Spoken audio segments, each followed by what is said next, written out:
ભરૂચ સંભવ ઇનિશિયેટિવ દ્વારા સ્થાપાયેલ કોશિશ કી આશ કેન્દ્રનું જિલ્લા જેલ ખાતે જસ્ટિસ વૈભવી ડી નાણાવટી, ન્યાયાધીશ Gujarat high court justice doctor Ashokkumar C જોશીના હસ્તે ઉદ્ઘાટન કરાયું હતું।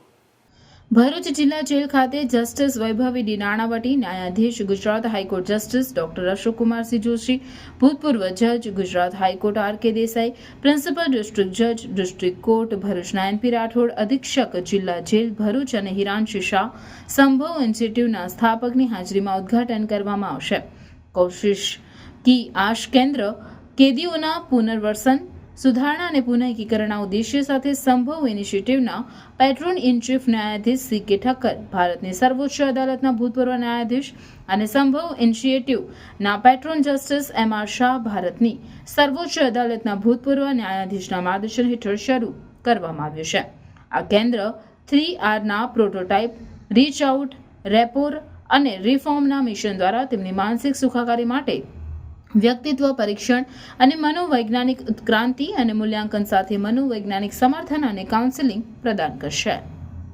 તેના માટે એક મનોવૈજ્ઞાનિક પદ્ધતિથી બંદીવાનોને થેરાપી પૂરી પાડવા માટે અત્રે આજરોજ શુભારંભ કરવા માટે અહીંયા મુખ્ય મહેમાન તરીકે ઉપસ્થિત રહેલ આદરણીય નામદાર ગુજરાત હાઈકોર્ટના જસ્ટિસ માનનીય વૈભવી નાણાવટી સાહેબ, નામદાર ગુજરાત હાઈકોર્ટ નિવૃત્ત જસ્ટિસ શ્રી ડોક્ટર અશોકકુમાર જોશી સાહેબ, પ્રિન્સિપલ ડિસ્ટ્રિક્ટ એન્ડ સેશન જજ ભરૂચ શ્રી આર.કે. દેસાઈ સાહેબ, સંભવ સંસ્થાના ફાઉન્ડર શ્રી હિરાંશી શાહને હું ભરૂચ જેલ વતી તેમજ તમામ બંદીવાનો વતી હું આભાર વ્યક્ત કરું છું અને તેઓને આપણે તાલીઓના ગડગડાટથી આપણે વધાવી। Psycho legal psycho care centre સ્થાપના કરવામાં આવેલી છે। તેમાં આપના જે પ્રશ્નો રહેશે સાયકોલોજીકલ, કેમ કે આપ જેલમાં આવ્યા પછી આપ આપના પરિવારથી, આપના ઘરથી દૂર થતા હો છો અને એકલા પડી જાઓ છો, ત્યારે આપને કોઈ એવો માણસો જોઈએ તો જ હોય છે કે જેના સાથે આપ વાત કહી શકો। તો આ સંસ્થા આપને પ્લેટફોર્મ પ્રોવાઈડ કરશે।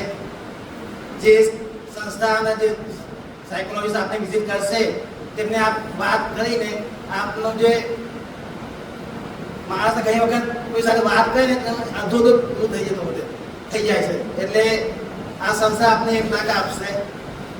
એક દાખલો મળે કે આ દાખલો આપીને બીજે બધા અમે કહી શકીએ કે ભાઈ અહીંયા ભરૂચથી અમે શરૂ કર્યું છે, વડોદરામાં ઓલરેડી વિરાંશીબેને શરૂ કર્યું છે અને એમના ખૂબ જ સરસ રિસ્પોન્સ મળ્યો છે।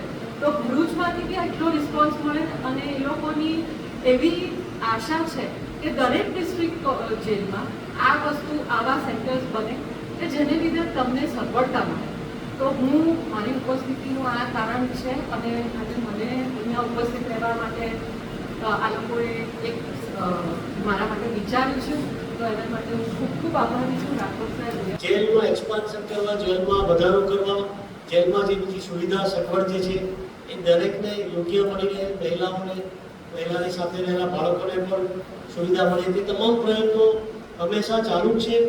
પરંતુ હવે જે આ વધારાની જે સુવિધા મળવાની જે છે કે જેલમાં જે કેદીઓ છે કે જે કોઈ પણ ગુનાના લીધે હાલે જેલમાં છે, જામીન થયા નથી કે જેમને સજા થઈ છે, તો હું એટલું જ કહીશ કે આ બધાને જોતા આપણે બધા સરખા જ લાગીએ છીએ, પરંતુ કોઈનાથી કોઈ વાર કંઈ ભૂલ થઈ જાય, ભૂલ અમારાથી બી થઈ શકે, કોઈનાથી પણ થઈ શકે।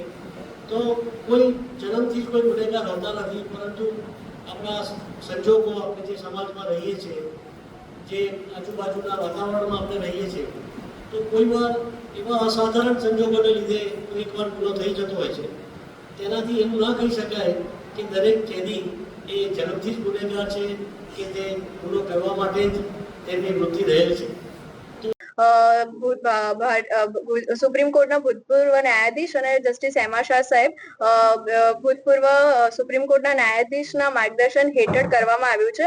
આ ઉદ્ઘાટન સમારોહમાં ગુજરાત હાઈકોર્ટના માનનીય જજ સાહેબ શ્રી જસ્ટિસ વૈભવી નાણાવટી ચીફ ગેસ્ટ ખાતે અહીંયા અત્રે ઉપસ્થિત રહ્યા હતા અને આ પ્રોગ્રામમાં જસ્ટિસ અશોકકુમાર જોશી, ગુજરાત હાઈકોર્ટના ભૂતપૂર્વ ન્યાયાધીશ અને પ્રિન્સિપલ ડિસ્ટ્રિક્ટ જજ સાહેબ શ્રી આર.કે. દેસાઈ સર અને secretary of district legal service authority district court પણ અહીંયા આ પ્રસંગે હાજરી આપી હતી।